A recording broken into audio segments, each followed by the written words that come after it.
Te propongo para este rato de oración leer primero una escena de la vida de Jesús que seguro has leído y meditado muchas veces, pero que, como sabemos que es la palabra viva de Dios, siempre tiene cosas para decirnos. Cuando iban de camino, nos dice San Lucas, entró en cierta aldea y una mujer que se llamaba Marta le recibió en su casa. Tenía esta una hermana llamada María, que sentada a los pies del Señor escuchaba su palabra. Pero Marta andaba afanada con numerosos quehaceres.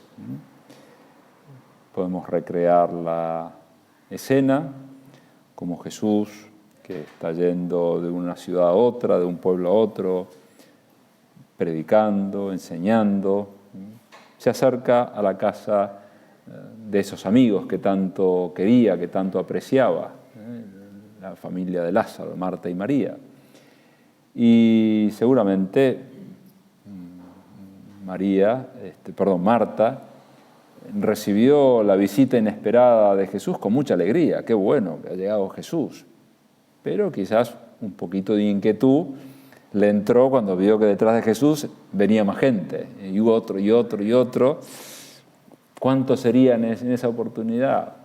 No lo sabemos, pero con mucha facilidad, como mínimo una docena, que eran los que seguían al Señor. A veces eran bastantes más. Y ella además quería atenderlos bien a todos. Entonces su preocupación era eso, ¿cómo voy a hacer yo? Y mientras Jesús hablaba, seguro que ella iba escuchando, le interesaba mucho el Señor, lo quería el Señor, era amiga, y le interesaba. Pero le pasó lo mismo que a su hermana, pero al revés. Su hermana quizás al principio también ayudó en algunas cosas de preparar algo para el Señor. Pero Marta se enfrascó en su trabajo, en su tarea, iba de un lado para otro llevando platos, vasos, cacharros, cosas.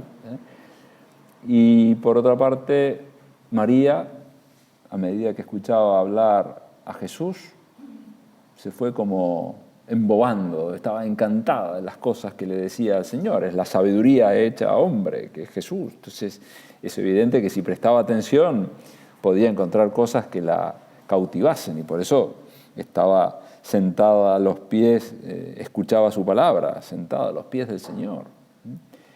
Y bueno, en un momento dado, cuando ya Marta se enfrascó en lo que hacía, se produjo el incidente. Quizás ella era un poco ansiosa, y cuando una persona es ansiosa hay momentos en que todo les parece lento, porque ellos van a una velocidad y lo demás es exasperantemente lento. Puede faltar 1 hora y media para salir de casa, pero ya están mirando el reloj y haciéndole a los demás que se pongan en condiciones porque van a llegar tarde, van a salir tarde. Bueno, quizás Marta escuchó las cosas que dijo el Señor, le parecieron fantásticas y dijo, bueno, vamos a los bifes, vamos rápido acá que tiene que venir a comer. Entonces quería que su hermana la ayudase. Entonces primero empezó con unas miradas, le clavaba la mirada a su hermana y su hermana no miraba mucho. Después con algún gesto, para acá, tampoco pasaba nada. Y después con chistidos, Bueno, y llega un momento donde, se produce el incidente.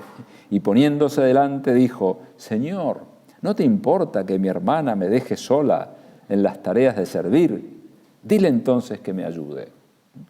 No cabe duda que tenía gran confianza con Jesús, la misma confianza que va a demostrar cuando su hermano más adelante fallezca, y ella le dice, Señor, si hubieras estado aquí, mi hermano no hubiera muerto. Eso es hacer oración también, con mucha confianza, aunque en este caso estaba un poquito nerviosa. No te importa que mi hermana me deje sola, dile algo, porque yo no consigo nada, ya la estoy llamando, ya le estoy diciendo, y ni se entera. Y entonces ustedes van a comer tardísimo y después... Y Jesús la habrá mirado con mucha simpatía, con comprensión, interrumpió lo que estaba diciendo y probablemente eso, con una sonrisa, le dijo aquello de: Marta, Marta, tú te preocupas y te inquietas por muchas cosas, pero una sola cosa es necesaria. María ha escogido la mejor parte que no le será arrebatada. Probablemente este episodio que hemos leído es como una foto de la vida de estas personas, que no es lo mismo que una película. La foto es una cosa estática y nos muestra una instantánea, un momento determinado. En la película hay vaivenes, idas y vueltas. Entonces, seguramente Marta, que acá aparece muy metida en las cosas, también rezaba. Habrá rezado antes y habrá rezado después. Y María, que aparece muy no ensimismada, no, entusiasmada con Jesucristo, volcada hacia Jesucristo, también habrá servido otras veces, antes y después. Y no es que en este momento le había atacado un tema de pereza. Quizás manejaba otros tiempos, no era tan ansiosa como su hermana, y dice: esto que está diciendo el Señor es fantástico, escuchemos, ya habrá tiempo de comer, ya están las cosas prácticamente listas, en 2 minutos sacamos y le damos de comer a toda esta gente. Ya que no es que tenía mala voluntad. Pero bueno, la foto nos plantea una escuchando y otra actuando. Una súper serena y otra bastante nerviosa ella. Bueno, a veces, y los he escuchado con frecuencia, suele simplificarse como la imagen de que cada una de estas mujeres representa un estilo de vida. Una, la vida activa, de hacer cosas, también hacer cosas por los demás, hacer cosas por la iglesia, y otro, la vida contemplativa, el rezar. En realidad, nos damos cuenta, por una parte, que las dos dimensiones son necesarias en la vida de la iglesia. Hacen falta, sin duda, no sé, misioneros, misioneras que vayan a tierra de misión y que vayan de un lado para otro enseñando, bautizando. Hacen falta catequistas, hacen falta enfermeras, muchas cosas hacen falta de vida activa. Pero es evidente que también hace falta gente que con su oración sostenga a los que están más en primera línea. Y a veces son vocaciones especiales, como pueden ser las religiosas, las contemplativas, las carmelitas descalzas, que cerca de aquí, en su convento, y bueno, nos están apoyando a todos nosotros con su oración y su penitencia. Y otras veces son personas que también la misma vida Dios les pide, porque atraviesan una enfermedad y poco pueden hacer, pero están ahí con su oración, con su rosario, rezando por su familia, por sus hijos, por sus nietos, por sus bisnietos, por el país, por todo. Entonces sí, hacen falta las dos cosas en la vida de la iglesia. Pero sobre todo en cada persona, en vos misma, yo necesito también las dos dimensiones, de la oración y del trabajo, del servicio y la contemplación, de la actividad y la presencia de Dios. En realidad, eso uno puede decir, bueno, Jesús le reprocha a Marta, sí, pero también está, que más que reprochando, queriendo recalcar la necesidad de que una sola cosa es importante, y eso es la unión con Dios, que se puede dar, sin duda, rezando, pero el ideal es buscarlo también mientras uno trabaja, poder tener esa contemplación, ese estar pendiente de Dios. Porque esa acción que los misioneros, las catequistas y todos los cristianos tenemos que hacer, porque Dios nos pide que demos fruto, el que no da fruto lo corta, el Señor quiere que demos fruto, pero ese fruto se sostiene con la oración. Si no rezáramos no habría fruto. Y por otra parte también, la oración que procuramos hacer tiene que traducirse en abrirnos al prójimo y hacer cosas por los demás también. Una oración que no produjese fruto, porque fuese una especie de ensimismamiento, un poco como la que veíamos en la primera meditación de la oración de del fariseo. No, es estéril, porque bueno, en realidad no termina de ser verdadera oración, no termina de abrirse a los demás. Señor, te pedimos entonces que nos ayudes a integrar en nuestra vida la acción y la oración, el trabajo y la presencia de Dios, la actividad y la vida contemplativa. ¿Cómo se sostiene la acción con la oración? Pienso que un buen ejemplo nos lo da también las personas que se dedican a hacer las dos cosas, ¿no? Tenía aquí una anécdota, unas palabras en concreto de la Madre Teresa de Calcuta, Santa Teresa de Calcuta. En una oportunidad, un sacerdote joven en ese entonces, hoy es cardenal de la Iglesia, la fue a entrevistar, y bueno, le estaba preguntando un poco de lo que, qué tenía que rezar, qué podía. Él, el sacerdote, le preguntaba a ella, ¿no? Entonces la Madre Teresa le habló bastante de oración, y en un momento dado dio la impresión como que ya dijo, no, esto es demasiado para mí, yo no puedo rezar tanto, ¿no? Y entonces medio que desvió la conversación y le preguntó a la Madre Teresa, bueno, pero ¿usted qué obras concretas hace? Y entonces esta mujer aprovechó la respuesta para hablarle de más oración. Y le dijo, ¿cree usted que yo podría vivir la caridad si no le pidiera cada día a Jesús que llene mi corazón de su amor? ¿Cree usted que podría recorrer las calles en busca de los pobres si Jesús no me comunicara a mi alma el fuego de la caridad? Ella, que se dedicaba a los más pobres de los pobres, piensa que yo esto podía hacerlo sin oración.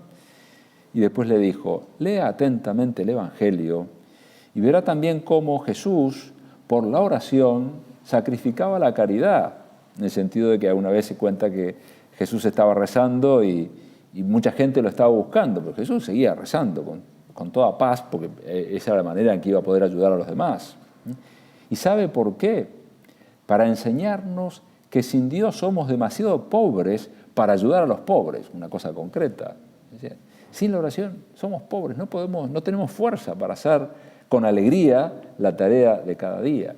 Y esto lo decía esta mujer después de que en 1973 había tomado la decisión de que esa congregación que había fundado aumentaran su tiempo de oración. Hasta ese momento hacían 1 hora de oración, de adoración ante la Eucaristía por semana. Y entonces resolvió que tenían que hacer 1 hora de oración, de adoración eucarística por día. Y al principio algunas pensaron, bueno, pero con el trabajo que tenemos que hacer, que tenemos que atender a tanta gente, y fue poner esa hora diaria de adoración y cambió todo, desde que estaban más contentas, de que llegaban más a las cosas, de que tenían más vocaciones. Bueno, porque es la oración la que sustenta precisamente la acción. La acción sin oración sería como coser con aguja sin hilo, aquella imagen que enseñaba también San José María, que es frustrante, ¿no? Pasar un montón de prendas con una aguja pero no tiene hilo. Peor que tener las cosas prendidas con alfileres, ¿no? Que se desarma enseguida. Bueno, si nuestra vida no estuviese sustentada por una auténtica oración, no aguantaríamos.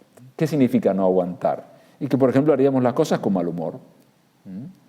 Quizás las vamos a seguir haciendo, pero las vamos a hacer con mal humor. Las vamos a hacer quizás sin rectitud de intención, buscándonos a nosotros mismos para quedar bien, para zafar, no sé, lo que uno quiere. Entonces, necesitamos de la vida de oración para que dé ese auténtico fruto sobrenatural. Necesitamos la actitud que Jesús le recordaba a esta mujer, que se fijara en su hermana. Una sola cosa es importante: la unión con Dios, la presencia de Dios, estar unidos al Señor. Y eso entonces, claro, cuando tratamos de vivirlo, nos acomoda todo lo que vamos haciendo, porque lo hacemos distinto. Quizás haremos como Marta, que en el sentido de, prestar servicio al Señor y a otras personas, pero sin ponernos nerviosos, sin dejarnos llevar por ansiedades, más bien mortificándolas. En este sentido enseñaba San José María, dice, esta doctrina de buscar la unión con Dios en las tareas, os ha de llevar a realizar vuestro trabajo con perfección, a amar a Dios y a los hombres, al poner amor en las cosas pequeñas de vuestra jornada habitual, descubriendo ese algo divino que en los detalles se encierra. Contemplar es mirar con detenimiento, prestar atención a los detalles y trabajar con este espíritu contemplativo llevará a trabajar con perfección, al cuidar las cosas pequeñas, relacionarnos con los demás con este espíritu de oración continua nos llevará a ser más delicados con los demás, estar más atentos a las necesidades de los demás, ser más empáticos. Y ahí a San José María le gustaba añadir como comentario unos versos de Antonio Machado que decían: despacito y buena letra, el hacer las cosas bien importa más que el hacerlas.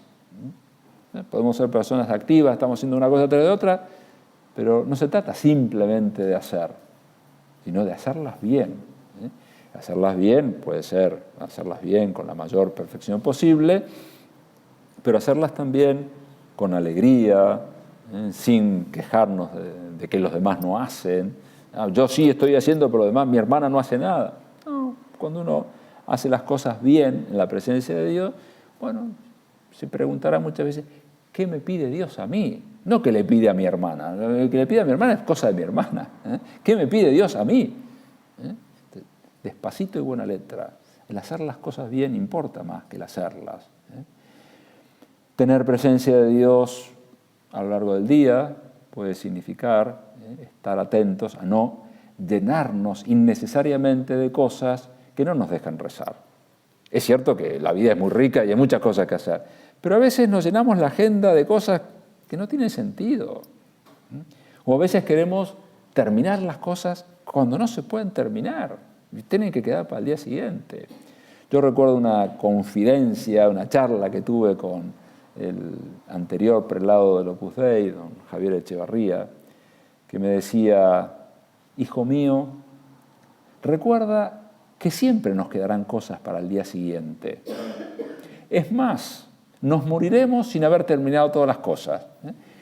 Bueno, y no era una invitación a la pereza, sino quizás eso, a moderar las ansiedades, de que no quiero hacerlo todo, quiero terminarlo.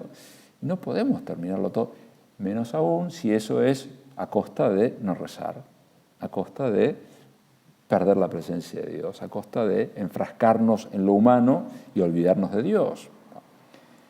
Y podríamos preguntarnos, y sobre todo preguntarle al Señor, eso estamos tratando de hacer, escuchar la palabra de Dios, pero a ver qué nos dice a nosotros.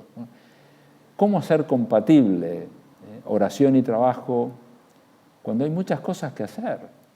¿Y cómo hacerlo cuando estamos metidos en el ruido, en el ajetreo de cada día? Me parece que la respuesta puede ser doble, y por una parte es reservándonos espacios para la oración. Una cosa muy conocida y muy elemental, pero sí. ¿Cuánta gente hay que comienza el día con un rato de oración? Lo primero que hace, antes de salir a trabajar, antes de ir a visitar a no sé quién, primero, rezar. ¿Cuánta gente hay que comienza el día primero con la misa? No hay ninguna obligación, por supuesto, ninguna obligación. Pero esas personas que empiezan el día dándose cuenta que lo importante es la unión con Dios, eso a lo largo del día se va contagiando. Estuvieron con Dios y entonces eso se nota en su modo de relacionarse, de trabajar, de afrontar las dificultades. Es como empezaba Jesús. De madrugada, cuando todavía estaba a oscuras, el Señor se iba a un lugar solitario a rezar. Y así arrancaba y podía hacer todo el trabajo que hacía, mucho más que el de la Madre Teresa. Cuando nos dice el Evangelio, eran tantos los que iban y venían que ni siquiera tiempo tenían para comer. Lo dicen los apóstoles, con más razón era de Jesús, que era el que estaba en el centro de la escena. Quizás no tenían tiempo para comer, pero sí tenían tiempo para rezar. Es una exageración, seguro que también comían, pero reservarse espacios para la oración. Y después también el ideal que nos plantea San José María es convertir todo el trabajo en oración. Trabajar de tal modo que convirtamos en plegaria nuestro trabajo, que convirtamos en oración el trabajo. Y eso aunque uno tenga que tener los 5 sentidos puestos en el trabajo. No sé, se me ocurría, una persona, un médico, alguien que tiene que hacer una operación, más vale que tenga los 5 sentidos puestos en lo que va a hacer. Pero esa persona puede convertir en oración su trabajo si, bueno, primero lo hace con rectitud de intención y habitualmente ha estado preparándose, porque entonces se ha estudiado, ha ensayado los movimientos, ha preparado a su equipo y cuando está operando, bueno, primero tomó las medidas de precaución, de higiene personal, ambiental, consiguió que estuviera todo el equipo, que estuviera todo preparado, sabe trabajar en equipo con los demás, bueno, y después está atento todo, y después se fija que no se quede nada adentro, ¿no? Ya está, cuida de los detalles, y después una buena costura, lo mejor posible. Bueno, lo mismo tendrá que ser un piloto de aviación, se tiene que chequear un montón de cosas, pero lo puede convertir en oración si sigue el protocolo establecido y no dice, no, está alarmado.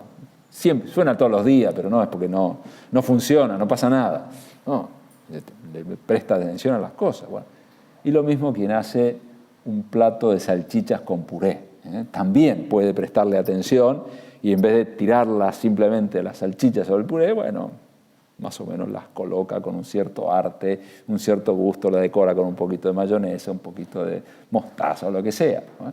Y después lleva a la mesa todas las cosas, o hace que se lleven a la mesa todas las cosas, y después se toma el trabajo de limpiar o hacer limpiar, secar, guardar. Bueno, y convirtió su día en oración cuando cuelga el repasador. Ya está listo, ya terminamos todo, y eso fue oración. ¿Por qué? Porque lo hizo en la presencia de Dios para servir a los demás y estuvo en los detalles, cuidó las cosas. Por eso vamos a darnos cuenta que ahí nos está esperando Dios. No es que hay un momento para rezar y otro momento para trabajar. No. En la oración sale también nuestro trabajo, sale nuestra relación con los demás y nosotros trabajamos y nos relacionamos con Dios según hayamos podido rezar. Nos nutrimos de esa oración. San José María nos ayudaba a evitar lo que él llamaba la tentación de llevar como una doble vida. La vida interior, la vida de relación con Dios de una parte y otra distinta y separada, la vida familiar, profesional, social, plena de pequeñas realidades terrenas. O sea, que no, hijos míos, que no puede haber una doble vida, que no podemos ser como esquizofrénicos si queremos ser cristianos, que hay una única vida, hecha de carne y de espíritu. Y esa es la que tiene que ver en el alma y en el cuerpo, santa y llena de Dios. La que tiene que ser en el alma y en el cuerpo, santa y llena de Dios. A ese Dios invisible lo encontramos en las cosas más visibles y materiales. Y tenemos que saber descubrir en esas cosas. Y en ese sentido resuena en nosotros las palabras del Maestro. Una sola cosa es necesaria. Tu hermana ha elegido la mejor parte. ¿Cuántas veces nos tendremos que decir nosotros a nosotros mismos? Una sola cosa es necesaria. Porque así estaremos enfocados. En la medida que hay esa unidad entre oración y trabajo, también trataremos mejor a los demás. No nos pondremos nerviosos ni pondremos nerviosos a los demás. No nos aceleraremos como le pasó a Marta en esa oportunidad. Bueno, ¿por qué? Porque una sola cosa es importante. Me venía a la cabeza al terminar la oración, al preparar este rato de oración, y con esto terminamos, hace 4 o 5 años, un sacerdote joven me decía que, en el fondo, estas palabras, que había descubierto el truco para no enojarse. Y el truco para no enojarse era preguntarse, o repetirse con mucha frecuencia esto: una sola cosa es necesaria, que yo esté unido a Dios. Y si los demás, decía por ejemplo, llegan tarde a misa, no me voy a poner nervioso. Lo importante es que yo viva mi misa. Lo importante es que yo prepare la clase esa que tenía que dar. Bueno, si después la gente se duerme o la gente... Yo no. Lo importante es qué me pide Dios a mí. Y lo que me pide Dios es una sola cosa, es que esté unido a Él, que rece, que se lo ofrezca. Bueno, se ve que le funcionaba. Bueno, es un buen truco. Yo trato de hacerlo también, porque una sola cosa es importante. Pidámosle a nuestra Madre la Virgen, que estaba pendiente de lo verdaderamente importante, pendiente de su Hijo, pendiente por amor a su Hijo y amor a Dios, de San José, que nos ayude entonces a realizar nuestras tareas cotidianas con este espíritu que es una conjunción. Tenemos que, no solamente o Marta, solo María, no. Las dos son santas. A fin de mes, el 29 de julio, se celebra ahora a toda la familia junta. Antes era solamente Santa Marta y Santa María estaba ahí, no se sabía bien, y Lázaro tampoco. Ahora, el 29 de julio es Santa Marta, Santa María de Betania y Lázaro. Bueno, nosotros tenemos que conjugar en nuestra vida estas dos actitudes. Se lo pedimos a la Virgen y nos lo va a conceder.